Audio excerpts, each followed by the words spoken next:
नमस्कार, श्री स्वामी समर्थ। 24 जुलैला येत्या गुरुवारी आहे दीप अमावास्या।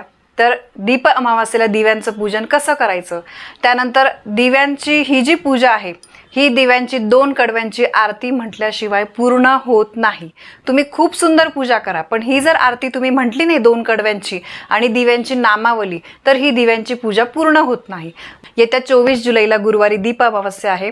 दिवे उजाळून त्यांची पूजा करून आपण दिव्यांची आवस साजरी करत असतो आणि त्याला पूर्णत्व तेव्हाच येते जेव्हा आपण त्यांची दिव्यांच्या पूजेची आरती म्हणत असतो। आषाढ अमावास्या म्हणजे आषाढ महिन्याचा शेवटचा दिवस आणि ही दिव्यांची पूजा करून आपण श्रावण महिन्याचं स्वागत करत असतो। कोणत्याही कार्याची, शुभ कार्याची सुरुवात आपण दीप प्रज्वलाने करत असतो, म्हणजे सकारात्मकतेचा साक्षीदार दिवा हा मानला जातो। त्यामुळे आपण दीप अमावास्या साजरी करणार आहोत।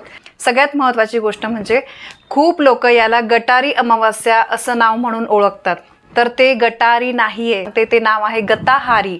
आणि हा दिवस खूप महत्त्वाचा आहे। या दिवशी बऱ्याचशा लोकांचा गैरसमज आहे आणि ते अतिशय विचित्र वागतात। नॉनव्हेज त्या दिवशी खाल्लं जातं, व्यसनं केली जातात आणि या दिवशी अशा अमावास्येच्या शुभ दिवशी चुकून पण आपल्याला मांसाहार वगैरे करायचं नाहीये, कसलं व्यसन करायचं नाहीये। हे अमावास्येचा दिवस माता लक्ष्मीचा दिवस असतो, माता लक्ष्मीला प्रसन्न करून घ्यायचा असतो। म्हणून लोक काय करतात की त्यांना वाटतं आता श्रावण महिना सुरू होणार आहे, खाता येणार नाही 1 महिना, म्हणून अमावास्येच्या दिवशी ते असं व्यसन वगैरे मांसाहार करून घेतात, पण हे अत्यंत चुकीचं आहे। श्रावणामध्ये का मांसाहार करत नाही याला जर तुम्ही सायंटिफिक रिझन म्हणाल तर श्रावणापासून जोरदार पाऊस पडतो, हवा ही अतिशय दाट असल्यामुळे पचनशक्ती जी आहे ती कमकुवत झालेली आहे, त्यामुळे जड अन्न जे आहे ते आपल्याला पचत नाही आणि हा काळ जो आहे तो माशांच्या जननाचा काळ असतो, म्हणून मासे खाणं सुद्धा टाळलं जातं। म्हणून श्रावण महिन्यामध्ये जे काही जड अन्न आहे, जे पचायला जड आहे, तर ते मांसाहार वगैरे अजून पचनासाठी इतर जड पदार्थ हे आपण खात नाही आणि याला चुकून सुद्धा गटारी अमावास्या असं म्हणू नका। हा दिवस अतिशय शुभ आहे। सांगते की अमावास्या तिथी काय आहे, तर अमावास्येचा प्रारंभ 23 जुलैला बुधवारी उत्तर रात्री 2:29 सुरू होते आणि 24 तारखेला गुरुवारी रात्री 12:41 संपते। म्हणजे अमावास्या ही आपण 24 जुलैला गुरुवारी साजरी करणार आहे। जे काही अमावास्येचे उपाय तापाय ते तुम्हाला गुरुवारीच करायचे आहे। सगळ्यात महत्त्वाचं, या अमावास्येच्या दिवशी आपल्याला घर छान स्वच्छ सुंदर करायचं आहे, मुख्य दरवाजा वगैरे स्वच्छ करायचा आहे, उंबरठ्यावर हळदीचं लेपन आणि सगळ्यात महत्त्वाचं देवघर वरपासून खालपर्यंत सगळं स्वच्छ करायचं आहे। आणि घरामध्ये जे काही छोटे मोठे दिवे आहे ते सगळे स्वच्छ धुवून आदल्या दिवशीच तुम्हाला ठेवायचे, कारण ही दिव्यांची अमावास्या आहे, तर त्यामुळे दिव्यांना जास्त महत्त्व आहे। घासून पुसून स्वच्छ तुम्हाला ते ठेवायचे आहे। आणि जे तुमचे परंपरागत काही दिवे चाललेले असतील, दगडाचा दिवा असेल, मातीचा दिवा असेल, पंचधातू, इतर सोने चांदी कुठलाही दिवा असेल, घरातले सगळे दिवे काढा, ते स्वच्छ घासून पुसून तुम्हाला या दिवशी पूजेमध्ये ठेवायचे आहे। ठीक आहे, आता ही पूजेची जी मांडणी आहे ती तुम्ही सकाळीच मांडा आणि भरपूर तेल टाका की जेणेकरून दिवसभर तेवत राहील। समजा तेल संपलंच तर संध्याकाळी आपल्याला परत हे दिवे प्रज्वलित करायचे आहे, कारण अमावास्येच्या दिवशी संध्याकाळचा काळ हा महत्त्वाचा मानला जातो। तुम्ही संध्याकाळी परत सगळे दिवे प्रज्वलित करा आणि दिवसभर ही मांडणी तशीच ठेवायची आहे। दुसऱ्या दिवशी ही पूजा मांडणी आपल्याला उलायची आहे। मी तुम्हाला पूजा कशी मांडायची तर ते दाखवते। आता बघा, मी इथे चौरंगावर लाल वस्त्र अंथरलेलं आहे, छान अशी रांगोळी काढलेली आहे। तुम्ही तुमच्या देवघराच्या जवळ आजूबाजूला जागा आहे तिथेच पूजा मांडा, मी सुद्धा तिथेच मांडत असते, पण आत्ता व्हिडिओसाठी म्हणून मी दुसऱ्या ठिकाणी मांडली आहे। तर रांगोळी काढायची आहे छोटीशी आणि तिथे छान तुम्हाला खाली काहीतरी वस्त्र अंथरायचं आहे आणि त्याच्यावर मग आपल्याला ही पूजा जी आहे तर ही करायची।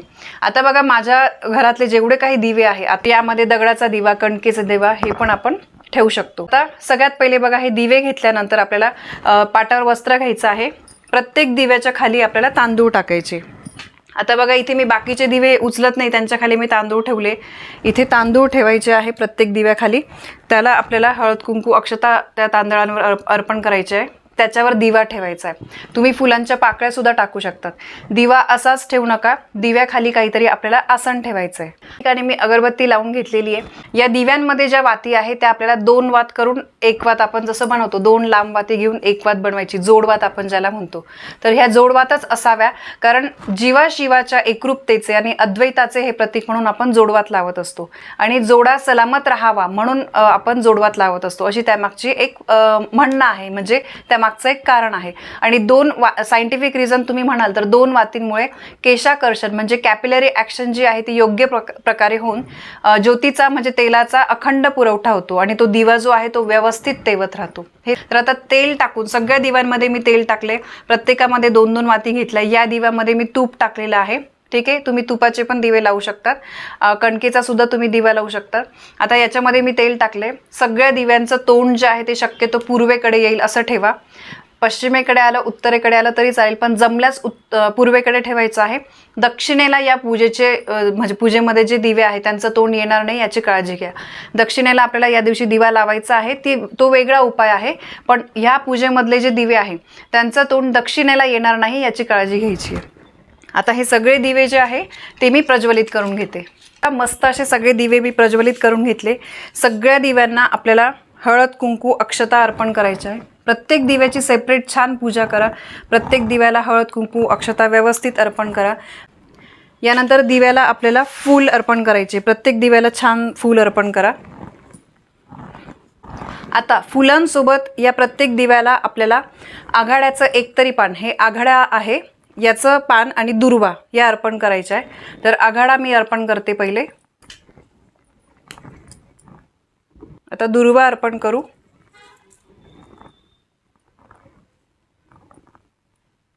थोडी काळजी घ्यायची कारण भरपूर दिवे असतात, हाताला चटका वगैरे लागू शकतो. तर मी दुर्वा, आघाडा, फुलं हे सगळं अर्पण केलंय. त्यानंतर दिव्याला आपल्याला कापसाचं वस्त्र अर्पण करायचंय. जमेल तेवढ्या दिव्यांना, एकाला जरी तुम्ही अर्पण केलं तरी पण चालेल. या ठिकाणी आपण दिव्याची व्यवस्थित पूजा केली, दिव्याला सगळ्या गोष्टी अर्पण केल्या आहे. आता नैवेद्यामध्ये बघा मी हे दूध आणि साखर घेतली आहे. यासोबत तुम्ही बघा दूध, गूळ किंवा लाया, बत्तासे, पेढे, फळ ह्या गोष्टीसुद्धा तुम्ही अर्पण करू शकता. तर आता नैवेद्याच्या ठिकाणी खाली आपल्याला पाण्याचा भरीव चौकोन करायचा आहे. त्यावर मी नैवेद्याची वाटी ठेवते. नैवेद्याभोवती पाणी फिरवायचं आहे आणि नैवेद्य जो आहे तो अर्पण करायचा आहे. भावे आपल्याला नमस्कार करायचा आहे. अशा सोप्या पद्धतीने आपल्याला दिव्यांची ही पूजा करायची. वाद जी आहे ती नेहमी गोड गोष्ट जी असेल एखादी त्याच्यानेच आपल्याला पुढे करायची असते. आता अशी दिव्यांची पूजा झाल्यानंतर तुम्हाला दिव्यांची आरती म्हणायची आहे. आरती मी तुम्हाला खाली डिस्क्रिप्शनमध्ये देते किंवा स्क्रीनवर देते. ठीक आहे, आणि दिव्यांची नामावलीसुद्धा म्हणायची, तर ती पण मी तुम्हाला स्क्रीनवर देते. आणि हे झाल्यानंतर आपल्याला संध्याकाळी दक्षिण दिशेला वात करून पितरांसाठी दिवा लावायचा आहे. कणकेचा दिवा आपल्याला लावायचा असतो. तर ही झाली आपली दिव्यांची पूजा. आता दीप अमावास्येला संध्याकाळी घरातले जे काही मुलं मुली असतील त्यांचं आपल्याला औक्षण करायचं आहे. जसं आपण वाढदिवसाच्या दिवशी मुलांना चौरंगावर किंवा पाटावर बसून त्यांना हळद कुंकू अक्षता लावतो कपाळी, त्यानंतर ओवाळणी करतो आणि त्यानंतर काहीतरी गोड पदार्थ त्यांच्या तोंडामध्ये टाकतो. अशाच प्रकारे घरातले मुलं मोठे असतील छोटे असतील तरी पण त्यांची पूजा करायची आहे. कारण मुलं किंवा मुली जे आहे ते वंशाचे दिवे असतात. मुली वंशाच्या पणती असतात असं म्हटलं जातं आणि मुलं जे आहे ते वंशाचे दिवे असतात.